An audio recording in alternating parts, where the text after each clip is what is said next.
हृदय से प्रणाम भारत माता को और आप सबके इस गुरु माता पिताओं को। बच्चों, बहुत ढेर सारा प्यार और कुछ बहुत विशेष बात करूंगा। आप आज मेरी बात को बहुत ध्यान से सुन लीजिएगा। और सुबह की राम राम।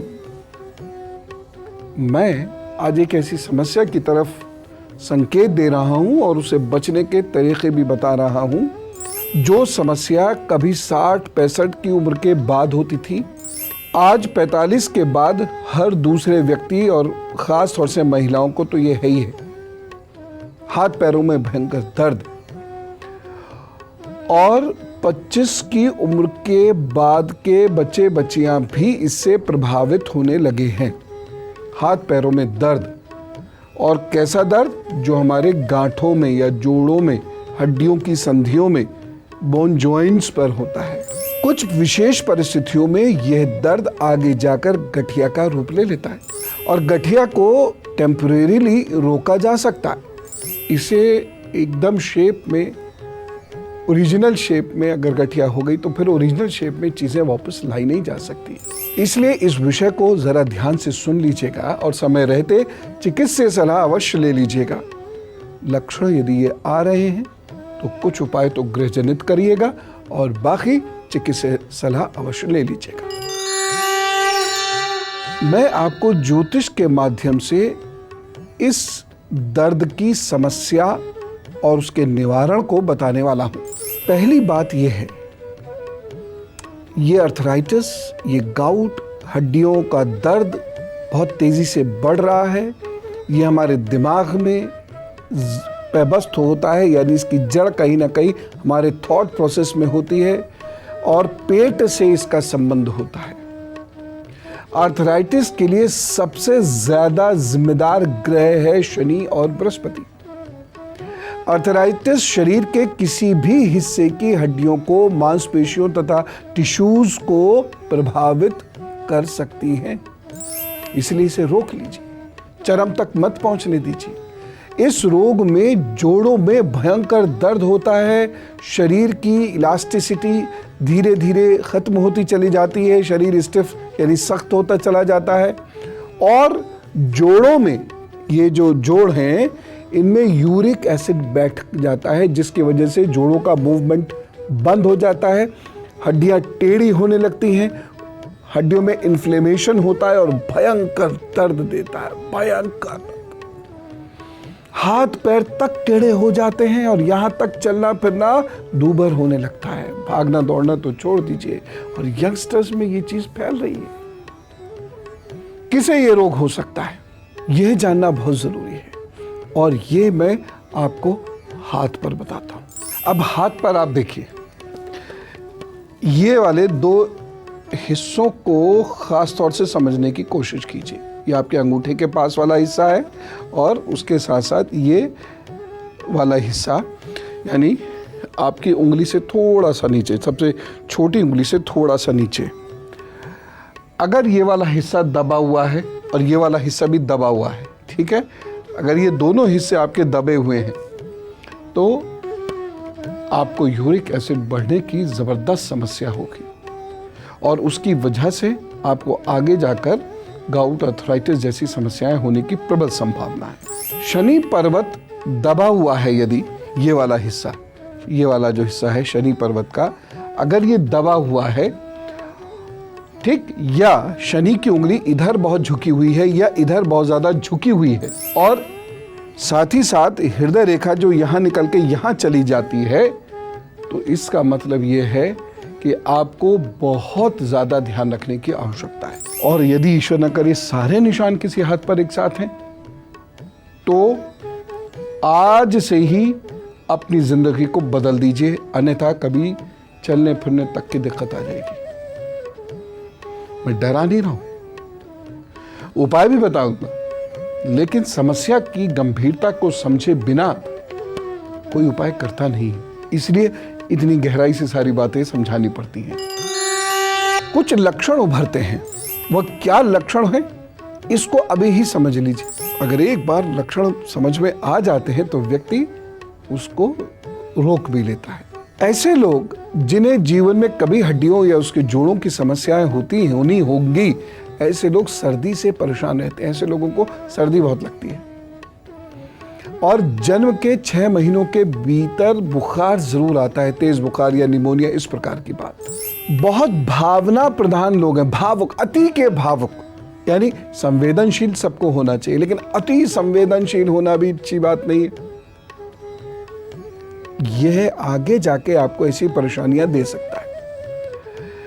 एक चीज मैं और कहना चाहूंगा, खास तौर से शनि और बृहस्पति जिनके खराब हैं, उन लोगों में आलोचना करने की, निंदा करने की, तंज मारने की, कटाक्ष लिखने की प्रवृत्ति बहुत अधिक बढ़ती चली जाती है। ऐसे लोग लिख के रख लें कहीं, स्टैम्प पेपर में आके साइन कर दूंगा कि इनको आगे जाकर हड्डियों की प्रॉब्लम होगी। धप धप करके मत चला कीजिए, क्योंकि ये कभी ना कभी हड्डियों से संबंधित परेशानी देगी। बहुत सारे लोगों का पेट अंदर और कंधे झुकाकर चलने की आदत होती है, ऐसे ऐसे ऐसे झुककर, ना आगे प्रॉब्लम देगी। जो लोग दाल और दूध की बनी हुई चीजें बहुत ज्यादा खाते हैं, प्रॉब्लम होगी। या भारी शरीर वाले लोगों को इसे होने का डर रहता है। अब कुछ उपाय भी बताऊंगा। देखिए, मैं ये चाहता हूं कि पहले आप समस्या को गहराई से समझें, उनके लक्षणों को समझें। डर लगता हो तो लगे, लेकिन उसे समझिए पहले।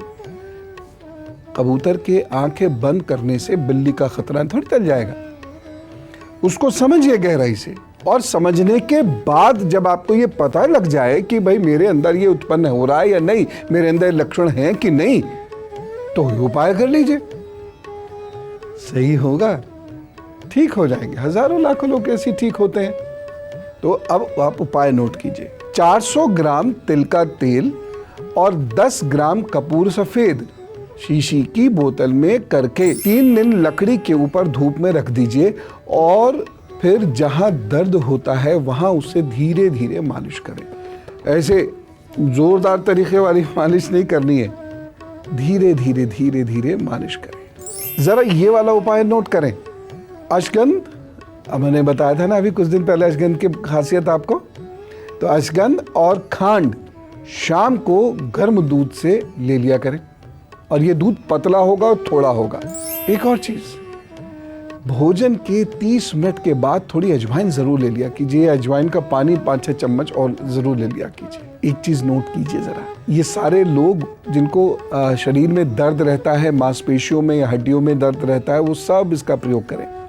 कलौंजी, मेथी और अजवाइन को बराबर मात्रा में ले लें। कलौंजी, मेथी, अजवाइन को बराबर मात्रा में लेकर चूरन बना लें, और रात को सोते समय गुनगुने पानी के साथ आधा चम्मच ले लिया करें। दर्द गायब, सर कमर का दर्द भी इससे गायब हो जाएगा। और जिन्हें ये समस्या होने के लक्षण हैं, वो भी हफ्ते में एक बार ले लें। जिन्हें है रोज लें, जिन्हें लक्षण है वो हफ्ते में एक बार ले लें, बड़ा लाभ रहेगा, रुक जाएंगी समस्याएं।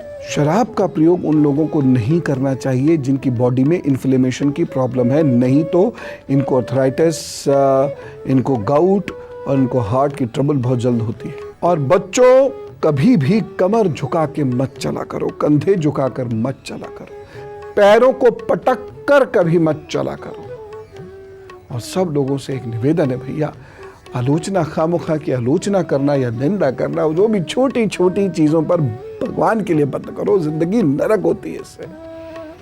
उनके यहाँ गए थे, उसमें चीनी बताओ चाय में इतनी डाल दी, अब इसी को लेकर 150 लोगों को बताएंगे। और बच्चों में भी ये टेंडेंसी आ रही है। अब तो फेसबुक पे बिना कुछ समझे, बिना किसी चीज का इतिहास जाने, भूगोल जाने, वर्तमान जाने, बिना उस बात की गहराई को जाने, बिना उस बात की फिलॉसफी को समझे, उस बात का क्या इम्पैक्ट हो सकता है इसको भी समझे बिना बस कुछ भी लिख देते हैं।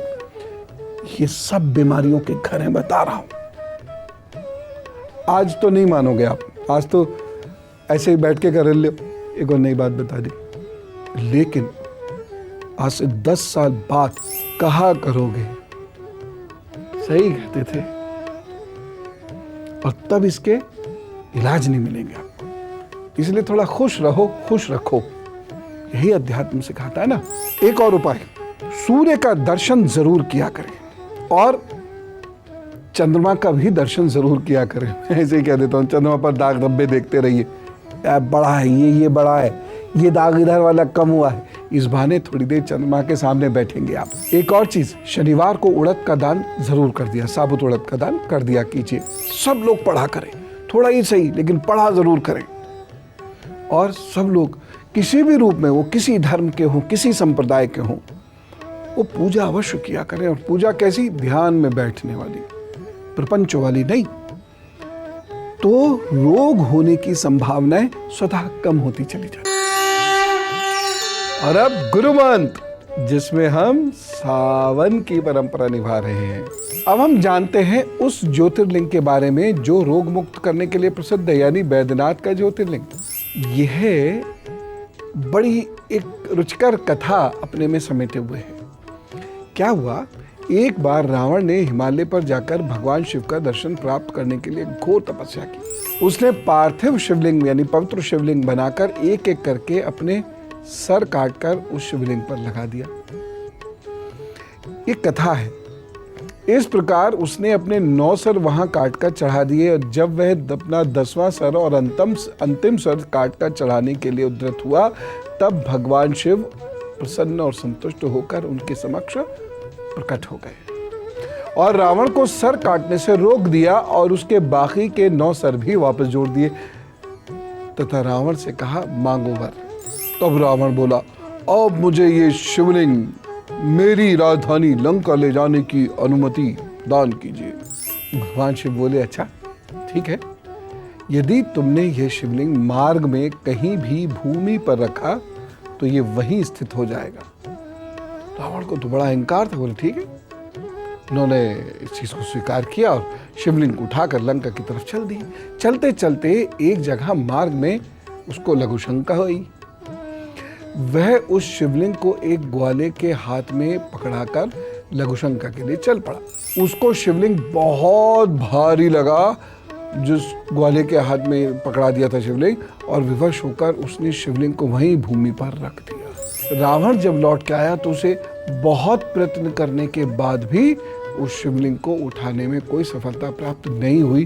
अंत में थक कर उस पवित्र शिवलिंग पर अपने अंगूठे का निशान बनाकर वह उसे वहीं छोड़कर लंका लौट गया। उसके बाद ब्रह्मा, विष्णु आदि देवताओं ने वहां आकर उस शिवलिंग का पूजन किया। इस प्रकार वहां उसकी प्रतिष्ठा कर वे लोग अपने अपने धाम को लौट गए। यही ज्योतिर्लिंग श्री वैद्यनाथ के नाम से जाना जाता है।